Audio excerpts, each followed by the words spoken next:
How complex is the human body? Well, let's start with the fact that we're built of atoms.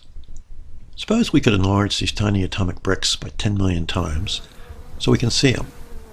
What would we look like from the level of an atom? We know we're built from DNA. A DNA strand becomes a big rope, 2 centimeters across. That's about an inch. Stretched out, this strand is very, very long. Well, how long? Let's hop in a car and follow it as it copies itself. Hope we packed both lunch and dinner for the trip. We'll be driving 10 hours from one end to the other as it copies its 250 million nucleotide pairs. That's the length of France from top to bottom. And this is just one chromosome. Each of our cells has 46.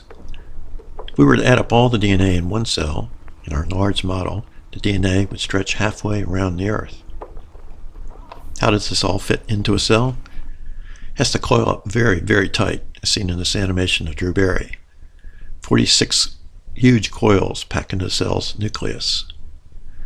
The nucleus sits in an immense skyscraper cell. We see the chromosomes separating as the cell prepares to divide. As the body grows, the wall-to-wall skyscraper cells double over and over again and expand down to the Earth's core. Soon millions of cells become trillions of strange-shaped skyscraper cells of the eyes, nerves, heart, stomach, liver, brain, skin, bone, muscles, and so many other tissues. Fully grown, our body stands almost twice the height of the Earth. Huge veins pulsing with blood twist through thousands of kilometers of organs and skeletal cells.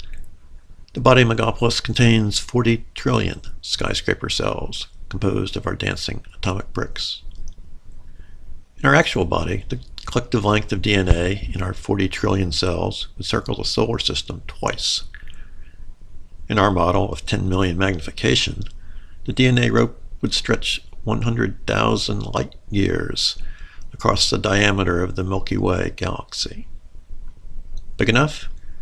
Now imagine a great blue whale built of skyscraper cells.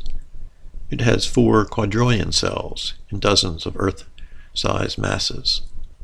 Composed of tiny bead-sized atoms, a whale would stretch from the Earth to the Moon.